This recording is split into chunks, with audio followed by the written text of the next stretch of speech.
بسم الله الرحمن الرحيم الحمد لله والصلاة والسلام على رسول الله وعلى آله وصحبه وله. السلام عليكم ورحمة الله وبركاته. Welcome to the criminal law of Islam. Today, inshallah, we will discuss the concept of crime. And in that discussion, we will take the definition of crime and the division of the crime, and we'll try to compare between crime in Islam and crime in the common law. Now, what constitutes a crime Islamically?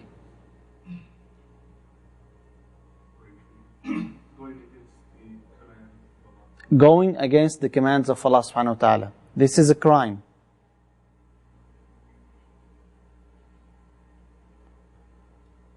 Yes?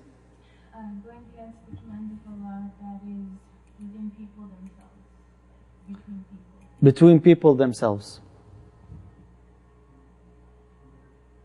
What do you mean between people themselves? Like, taking somebody's life. Like, if you miss prayer, their rights. The rights.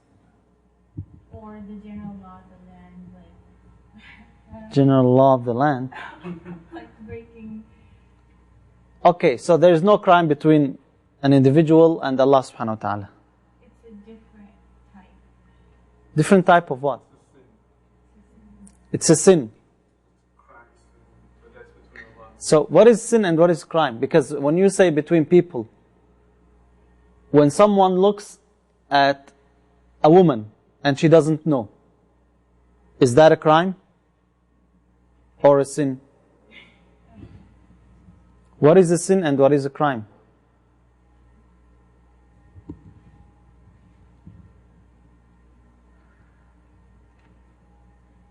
A crime is any prohibition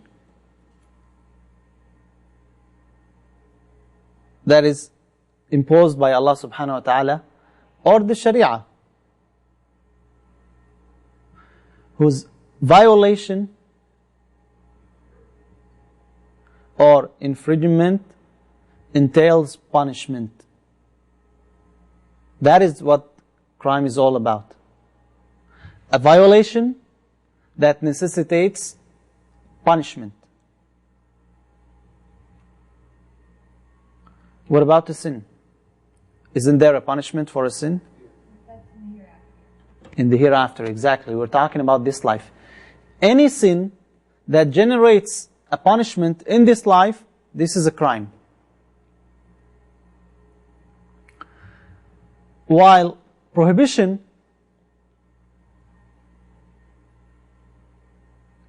when you do something that is prohibited, or when you avoid something that you had to do. Leaving subh prayer, not praying subh prayer, this is prohibited. Drinking alcohol is prohibited. That is prohibition. So any prohibition that entails a punishment is considered crime.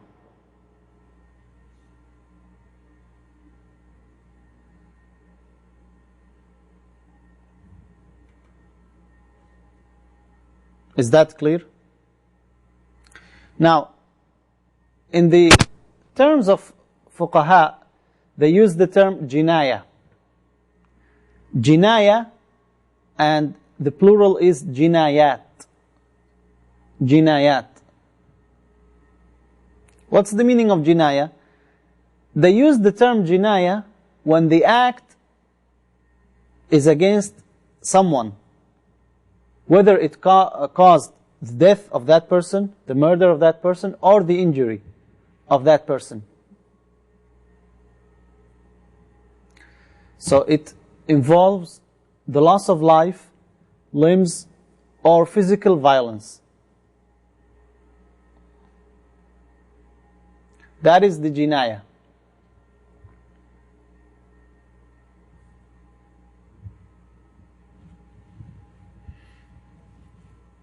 Where did it come from? The root jana, Jana is to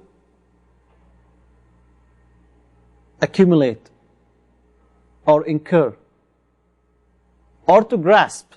All of it means jana, to earn. That's why it is called jinayah. Because this happened by the act of your hands. So you earned that act. You did it. So it is called jinayah.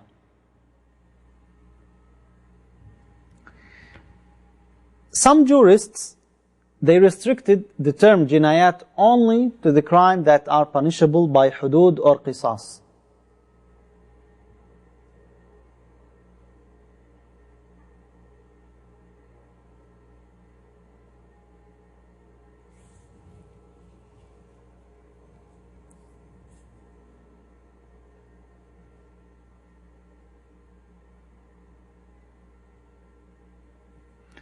But if you notice, these are recent terms that are used by jurists.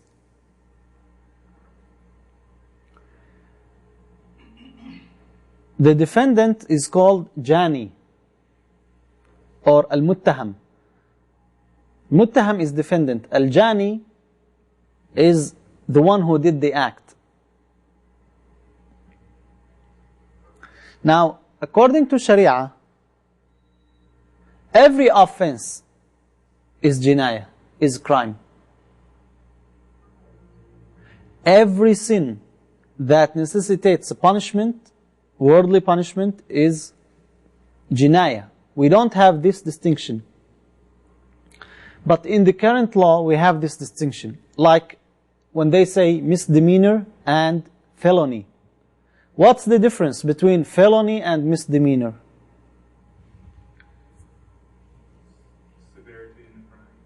Severity in the crime. If you just disturb your neighbors, you turn on the music or the sound very, very loud, that is what? Misdemeanor. If you brandish a weapon, that's a felony. While in Islam, we don't have that distinction. It is a crime. It is a crime.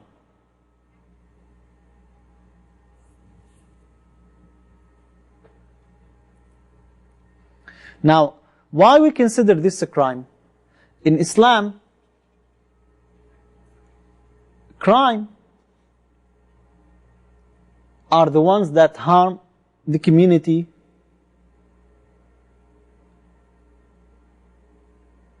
or not doing them will harm the community.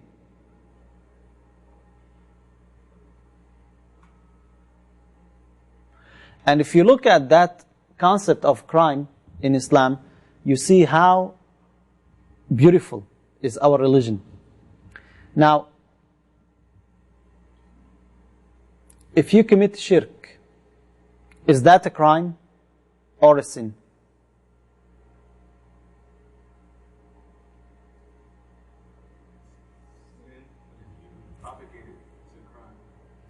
It is a sin, but if you propagate it, it is a crime. Why?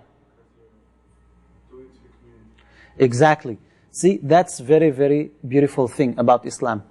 As long as you're doing the thing to yourself, as long as you're doing the thing to yourself, it is a sin between you and Allah subhanahu wa ta'ala. Allah may forgive you or may punish you. Anything below shirk could be forgiven. But if it is shirk, then you will be punished. Allah subhanahu wa ta'ala does not forgive shirk. Anything else could be forgiven. When it affects the community, then it is what? It is a crime. This is the concept of crime and punishment in Islam. So the objective of punishing someone is really protecting the society.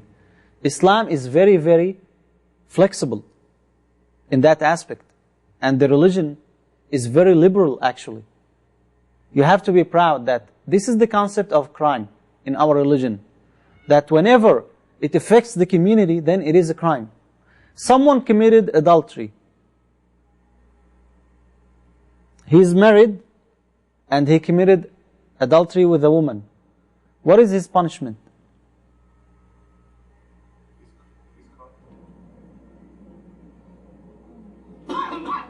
What is his punishment? Stoning to death. No? That's not his punishment. When 4 witnesses watch him, then he's stoned to death. So actually the crime, the punishment is upon the exposure of that act, not the act itself. It could be for the act itself when he admits and insists to be punished. Other than that, he is not punished. The Prophet ﷺ, when Ma'iz radiallahu anh came to him and he told him, purify me, O Messenger of Allah, he told him, go back. He did not tell him, oh, you're caught now, come. Unlike the current systems, again, this concept in Islam builds the liberty, builds the trust, and builds the respect of the community, that anything affects others, you have to refrain from it. Anything between you and Allah subhanahu wa ta'ala, it is between you and Allah subhanahu wa ta'ala. Allah will judge. Islam will not intervene to punish people for personal, individual things. That concept is not there in the current law. Now, in society also, they say, we protect the personal liberty and the freedom of expression, freedom of choice. And whenever you are alone, you are free. And whenever you are with others, you have to respect their liberties as well. That's why also there is a similarity in that aspect. Yet, it is still different. In our religion, there are 2 main differences. The first one, the focus on the morals. It is the real foundation of the society. You cannot have a loving, caring, successful society if there are no ethics, no morals involved. And look at people now. If there is someone who's rich and they can get his money, they will sue him for any reason, just to get the money. You and your neighbor, you live for 10 years, you never speak to him, no law will come and tell you you have to speak to him. But in Islam we have this. Every time it is mentioned, wattaqullah, fear Allah, because that's the basis.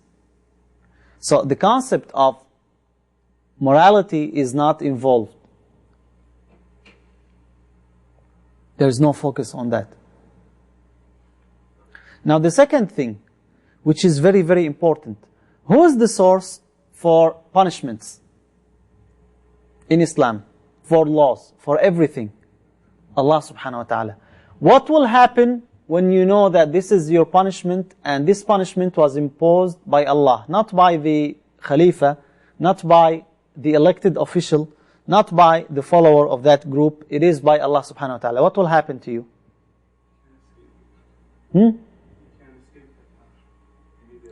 You cannot escape it. Not only that, you will be okay with it. You will be okay with it. If the judge told you, this is not what I'm doing, I'm just executing what Allah subhanahu wa ta'ala commanded me, would you blame him? But when the judge decides that you should be sentenced to death, and another judge says, no, you should be given only 2 years, how you will feel about that judge who sentenced you to death? See, there is a huge difference between the modern law and Islam. Not only that, you as an official, when you are implementing the law, when you know that this is the law of Allah subhanahu wa ta'ala, you will be proud. You will be happy to implement it because you are doing justice.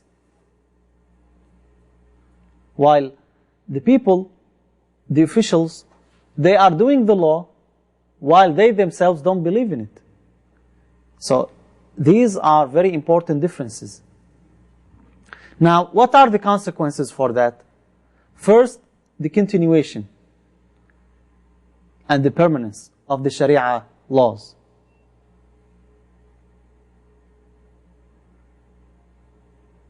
Because it is from Allah subhanahu wa ta'ala, it will never change. لا مبدل لكلمات الله. There is no changing for the words of Allah subhanahu wa ta'ala. It will never change.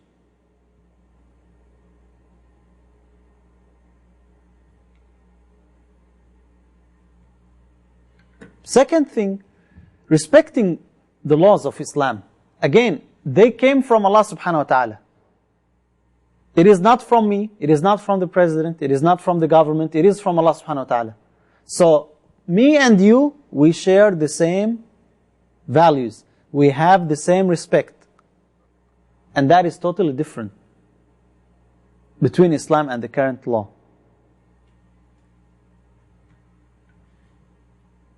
When we respect the laws of Allah subhanahu wa ta'ala, when we love these laws, what will happen? Automatically, the crime rate will drop. People will respect Allah's laws. They know that they are not violating a rule or a law of someone that they did not elect, of someone they did not love. They are violating the law of Allah subhanahu wa ta'ala. That has very, very huge impact on application. That's what our society needs. When the law comes from Allah subhanahu wa ta'ala, they will do it. Now, next thing we have is the classification of crime.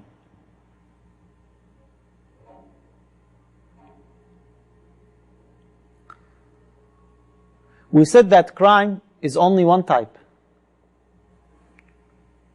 Do we have felony and misdemeanor, federal and state? We don't have that. We have one crime.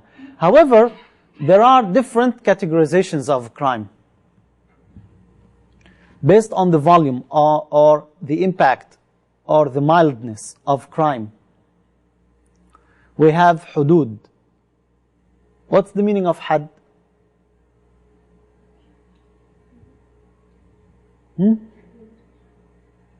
Had is limitation, yeah. But here in the book of crime, what do we mean by that? We will define it. Then we have qisas.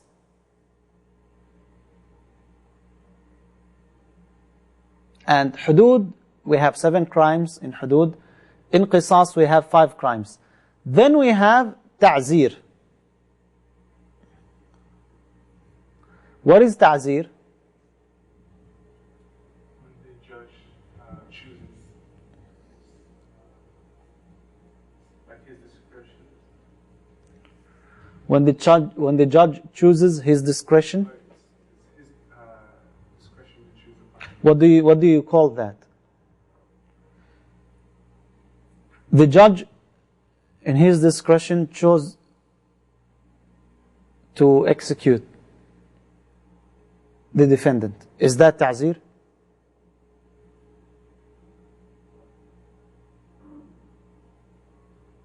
What is the ta'zir? What's the difference between ta'zir and hudud and qisas?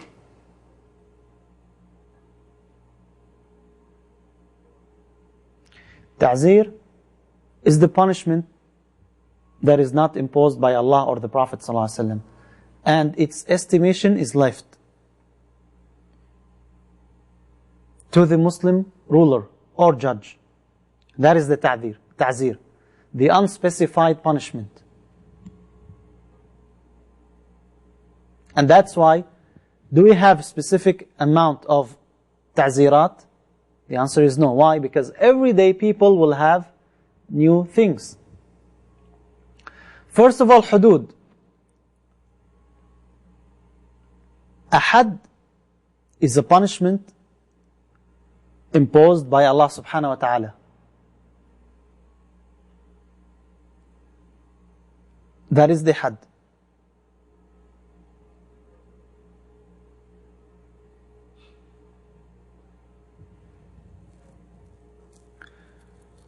What are the hudud? 7, we said. Can you tell me some of them?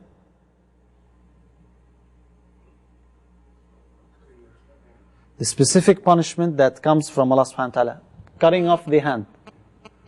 For what? Stealing. So the crime is what? Stealing or theft. This is one crime. We have 7 crimes.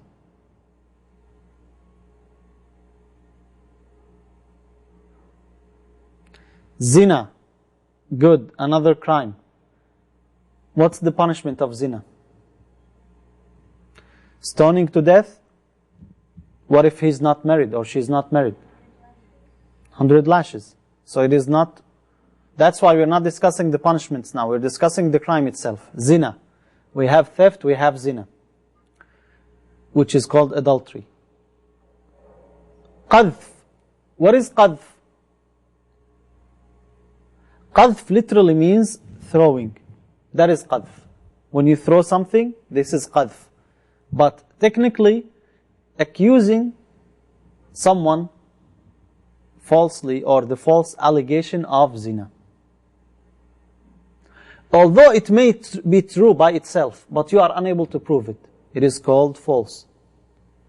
The allegation of committing adultery, that is qadhf. What is the punishment of qadhf?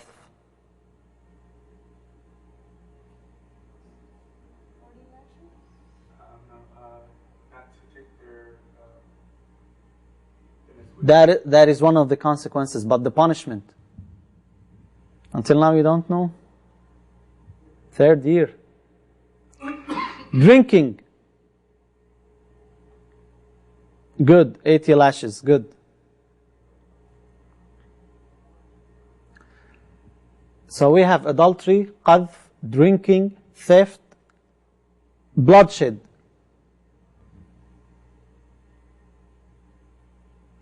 Apostasy and rebellion. These are the crimes that necessitate hudud. 7 crimes. Any other crime is not under this categorization. Next type of crimes is the qisas. And what is the definition of qisas?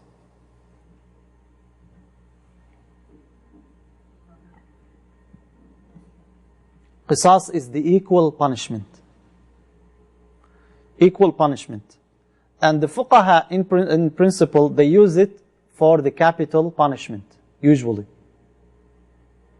For the killing.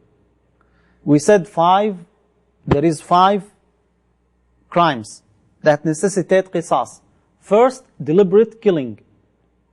Someone killed another one deliberately for no justified reason. What's the punishment for that one?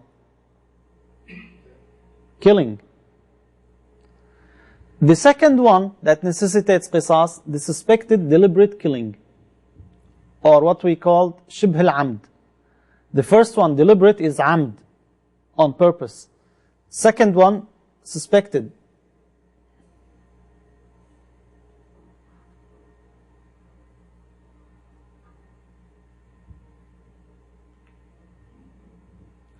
Third one, unintentional, killing by error, killing by mistake.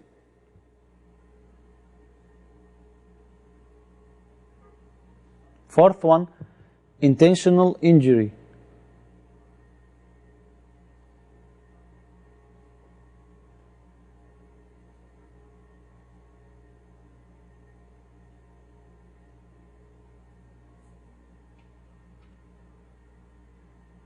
And the fifth one, unintentional injury.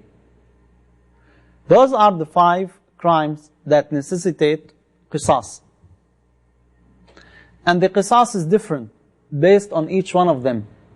Now, the intentional injury, the bodily injury, if you remember, we divided it to 5 also types of injuries. Can you remember them?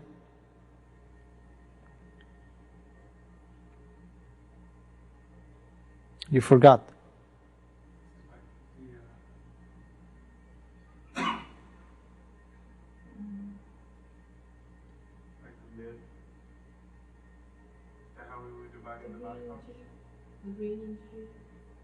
Yeah, what's the name of it? Okay, there are 5 levels of those crimes in the intentional injury. Now, remember this categorization. We have hudud, we have qisas, and we have what? Ta'zirat. Hudud, qisas, and ta'zirat. What's the significance of this categorization, of this division? What is the impact? Why don't we say it is only one punishment? The judge, he will decide and that's it. We'll leave it up to the judge. No.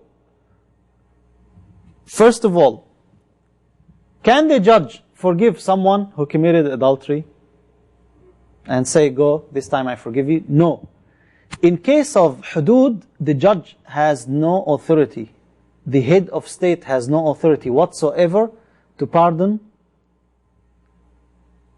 the defendant.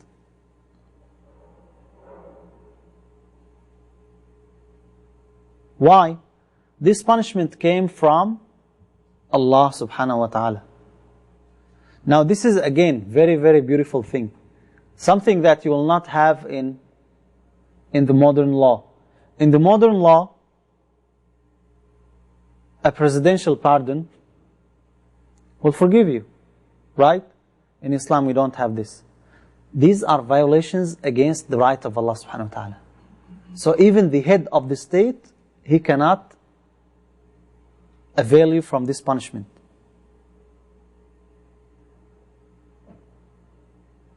Also, you may say, well, okay, he will be punished, but let's reduce the punishment.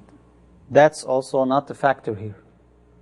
You cannot say, because you are a good man, you committed qadh, you accused someone of adultery, because you are a good man, and that man was bad, you will be lashed only 60 instead of 80.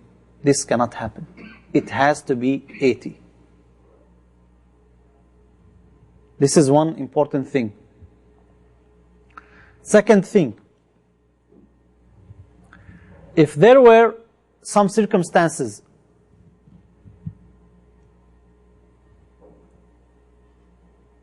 during the time of the crime,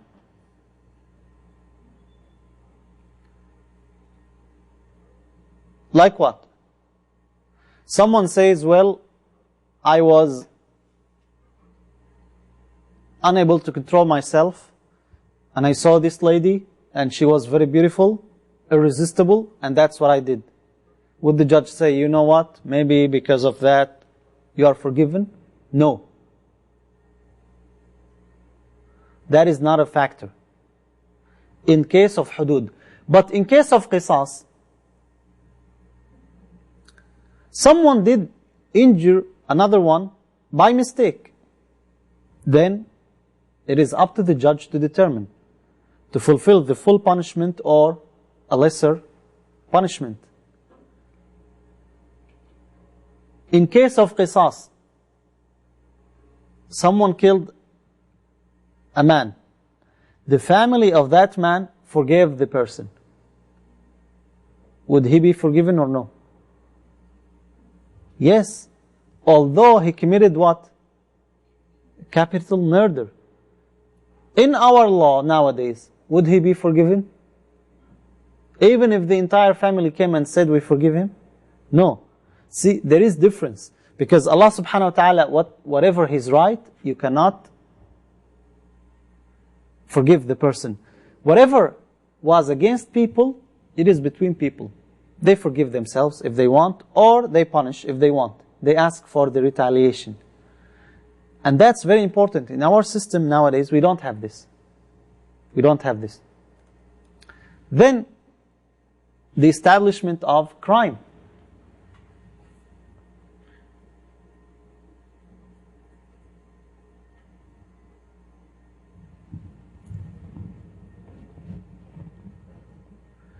In regards to the hudud,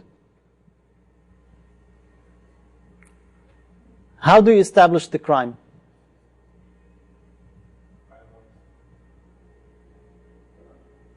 How do you prove that this was committed by this person? You have to have witnesses, and the witnesses vary depending on the crime. Now for ta'zirat, the penal punishment, as it is written in the book, penal punishments, the punishments that necessitate penalties.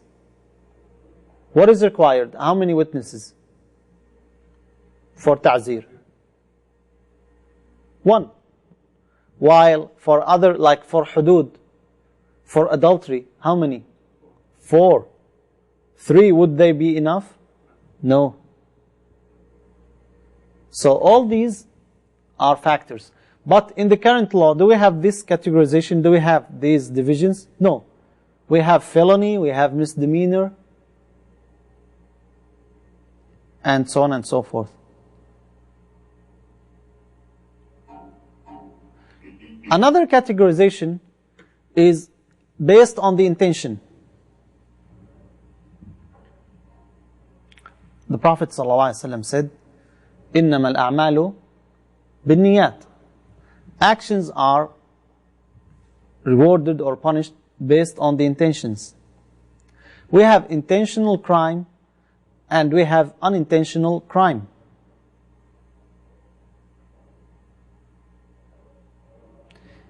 Isn't it a crime anyways? No. Based on the intention. Did you intend to do that act or no? Why would that be of any significance?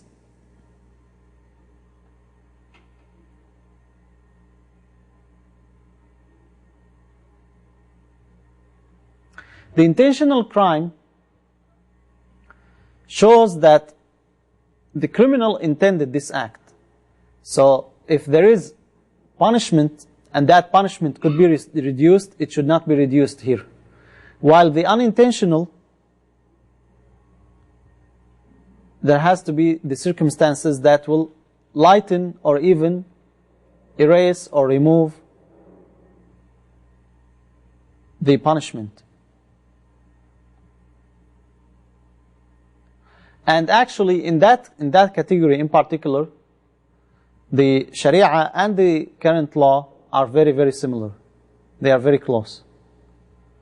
That's why they have something called good faith. But still, it is very hard to prove it in the current law. But they are almost similar. Next we have crimes when they are discovered.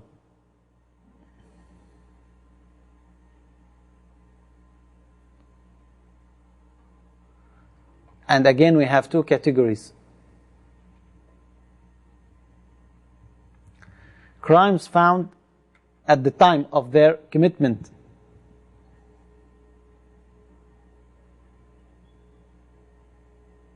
Or shortly after.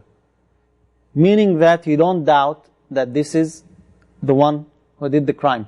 In book, he said undoubted crimes or undoubtful crimes. And the second category, crimes that are revealed later or found later.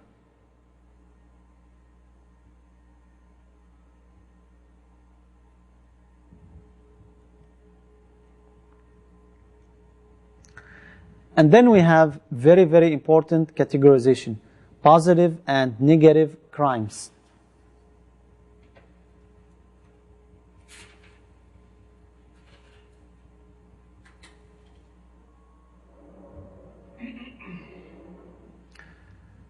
What do we mean by positive crimes?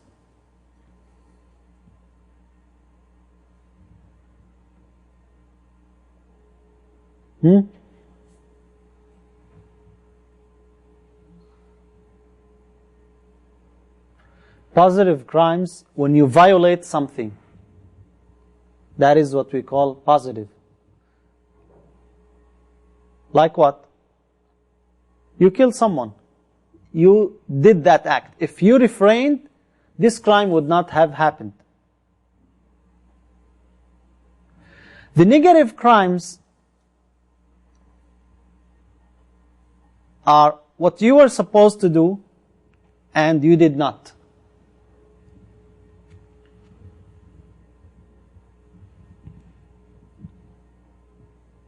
These are negative crimes.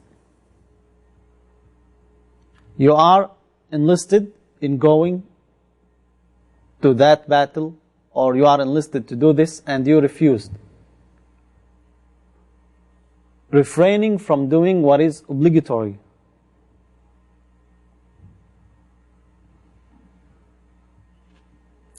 Then we have a type which is very interesting. Positive crime that is committed negatively. How? Now the positive crime is what? When you do the act. Now, you did not do the act and you caused the same impact. Like what? They give the example of that when someone is very, very hungry, he's starving to death, knocks on your door, asks you for food, and you refrain from giving him food, and he dies. What kind of crime is that? Or is that a crime anyways? Is it a crime? Someone thirsty, he's about to die, you see that he's so thirsty, there was a drought, and you have water, and he asks for a sip of water and you don't give him, and he dies. Is that a crime? You killed him. Did you kill him? You had the opportunity to help. You had. You did not want to help. Do you have to? Do you have to? Yes. Why? Because if you don't, he will die. It's not my business. Allah killed him. What do you think? Is this a crime or no? According to many scholars, including Imam Shafi rahimahullah, this is a crime. And if you knew that he's about to die, and he needs what you have, be it water, be it food, and you don't give it to him, you are deliberate killer. Again, that's the moral obligation, that you are a Muslim, that's what you should do. Other scholars said no, you could be punished, but it doesn't reach the deliberate killing. Nursing mother who refuses to breastfeed her baby, and her baby cries to death. I think in common law, that's also. But would she be prosecuted as a criminal, as a murderer, or just as a negligent woman?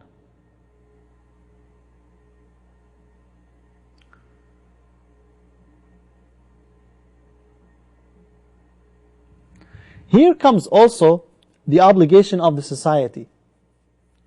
In the Muslim land, a society, whenever this crime is taking place, they have the obligation to enjoin the good and forbid the evil.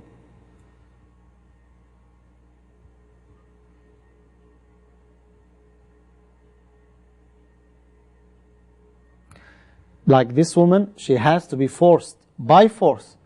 She cannot say, I'm free, this is my milk, I want to give it to whomever I wish, I don't want to give it to this baby, to my baby. No. And in that aspect, yes, you may be right that the common law is very close to Islam. And we will stop here, inshallah.